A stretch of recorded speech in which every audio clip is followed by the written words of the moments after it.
Hello student, now we are going to understand this question.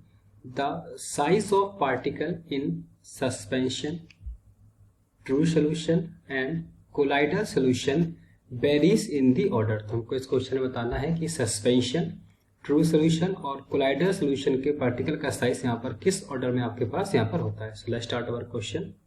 तो देखिए यहाँ पर, देखिए जो ट्रू सोल्यूशन हमारे पास यहाँ पर होता है उसमें पार्टिकल का साइज काफ़ी छोटा होता है और उसकी जो यहाँ पर रेंज होती है वो यहाँ पर क्या होती है. ट्रू सोल्यूशन में आपके पास पार्टिकल का साइज यहाँ पर होता है लेस देन 1 नैनोमीटर. तो यहाँ पर पार्टिकल का साइज आपके पास 1 नैनोमीटर से भी कम होता है इन ट्रू सोल्यूशन हमारे पास.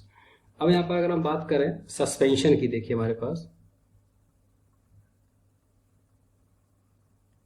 तो देखिए इन सस्पेंशन में क्या होता है, पार्टिकल का साइज यहाँ पर हमारे पास काफ़ी बड़ा होता है और ये आपके पास यहाँ पर जो होता है कंपेयर टू ट्रू सोल्यूशन काफ़ी बड़ा होता है और ये आपके पास यहाँ पर होता है मोर देन 1000 नैनोमीटर हमारे पास यहाँ पर होता है. और हमारे पास जो कोलाइडल सोल्यूशन हमारे पास यहाँ पर होता है, इन कोलाइडल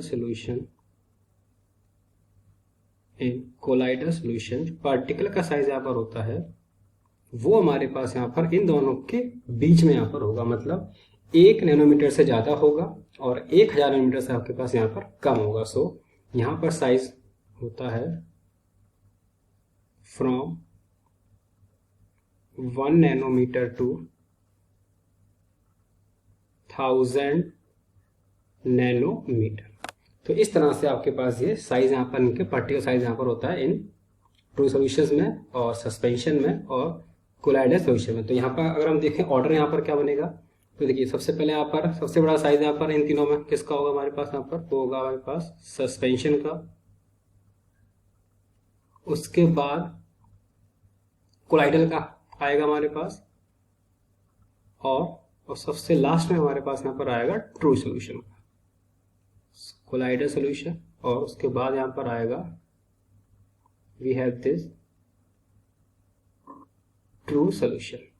तो यहाँ पर देखते हैं हमारा कौन सा ऑप्शन यहाँ पर सही है. सो देखिए सस्पेंशन, कोलाइडल और true, option A. So option A is the correct answer for this question. So the correct answer for this question is the option A. I hope this question is clear to you. Thank you.